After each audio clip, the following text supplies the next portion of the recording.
Begini teman-teman sekalian, ada dua hal yang kita disuruh tinggalkan, ada satu hal yang suruh kita pertahankan. Halal dipertahankan, syubhat dan haram ditinggalkan. Tahu syubhat itu apa? Syubhat itu gini, kalau buah ini antum ragu, ini mateng, ini rusak, atau masih bagus ya? Seperti buah gitu. Dalam Islam itu nggak usah dimakan buah itu. Jadi ini contoh saja ya, maksudnya ini syubhat. Ini ragu-ragu bagus nggak ya? Apalagi kalau ada ulatnya, kita disuruh ambil buah yang high quality saja. Yang paling bagus mana? Ini ambil. Udah, itu yang halal. Murnikan dengan yang halal, aman. Itu yang dimaksud. Jadi jangan cuma nyerempet-nyerempet kepada yang haram nih. Karena banyak sekali konsekuensinya. Sedikit salah jadi masalah nih. Saya sudah pernah kasih contoh teman-teman sekalian. Kalau tembok rumah kita jebol, masuk angin, masuk nyamuk, bisa masuk hujan, ada dua cara untuk menghindari tiga masalah nih.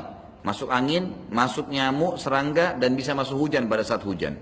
Ada orang menanggapi tiga masalah itu dengan satu cara, dan ini salah. Dia pakai selimut. Pakai selimut ini membuat dinginnya mungkin berkurang, tapi nyamuknya nggak bisa dikanter, nggak bisa ditahan. Hujan kalau masuk tetap masuk, nggak bisa dia buat apa-apa. Kalau dia berdiri pun mau pergi minum atau dia tidur kemudian tersingkap selimutnya, membuat dia susah, gitu kan?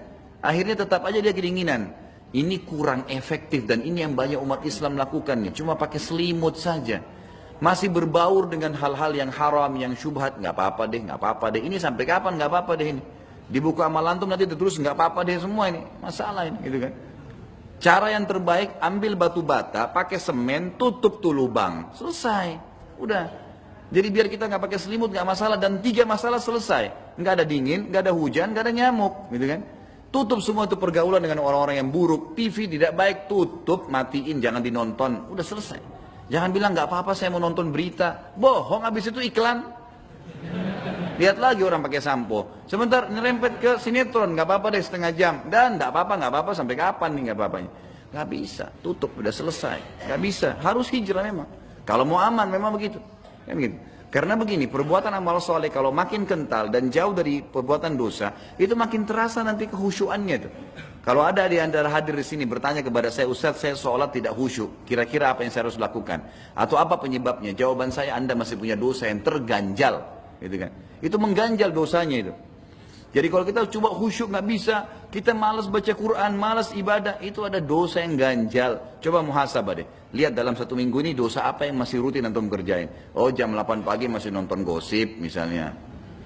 Oh ini masih sering mengiyakan nota palsu, nggak apa-apa deh tanda tangan. Absen di kantor, gitu kan. Tidak masuk temannya di telepon, absenin saya ya. Bohong semua itu gimana? Masuk di jalan melanggar lalu lintas, nggak apa-apa deh. Nah ini bagaimana caranya? Hah? Ini yang ketawa-ketawa tahu diri ya? Lah iya itu melanggar dilarang tetap nggak mau. Kecuali kalau dalam keadaan kalau memang pemerintah bolehkan, mungkin darurat, memang tidak bisa ambulan jalan, mau orang harus ke rumah sakit, mungkin sesuatu. Kalau antum lagi santai, untuk apa? Jadi banyak-banyak pelang-pelang sampo perempuan telanjang, antum sudah pungkirin belum tuh? Kita masuk di mall, belanja, dengar musik, kita nggak mau dengar musik, tapi dengar, tetap aja sama, gitu kan? Berapa banyak dosa yang kita lakukan sehari-hari? Masalahnya banyak kesalahan-kesalahan. Jadi harus hati-hati, Allahu a'lam. Nah itu kalau masih ada sumber-sumber dosa, itu akan mempengaruhi kenikmatannya ibadah. Orang kalau tutup nih, jadi seperti timbangan ya, ini timbangan dosa, timbangan pahala. Kalau dia masih berimbang, maka khusyuknya ini hilang, nggak ada. Dosanya juga tidak enak, karena ini masih berimbang. Jadi setengah-setengah. Kalau ada orang mabuk, jam 2 malam, tapi dia jaga sholat 5 waktunya, sambil mabuk, sambil, waduh sebentar subuh nih. Nggak enak mabuknya itu. Setengah-setengah dia, karena masih gabung-gabung, sekalian jadi orang buruk deh. Tapi ingat neraka, bukan saya sarankan. Atau jadi orang baik, tinggalkan tuh semua, gitu kan?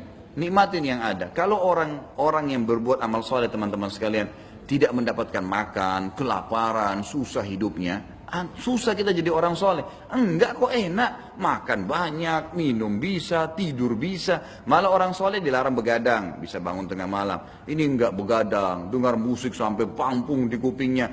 Apa ini berjam-jam? Kayak orang bodoh semua, ngomong teriak-teriak sama temannya, minum khamar. Apa ini? Apa itu? Kenikmatan dari mana diadakan kenikmatan? Syaitan hiasi buat mereka.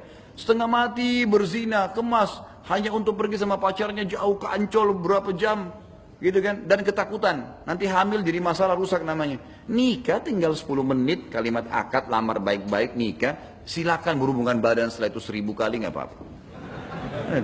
Sepuas-puasnya pacaran setelah itu, silakan pergi berdua makan minum, tidak ada yang ditakutin, semua dengan ketenangan jiwa. Kalau hamil pun tidak ada ketakutan, anak jelas statusnya dapat pahala. Kenapa harus yang haram? Apa hubungannya? Cobalah jadi orang yang baik gitu.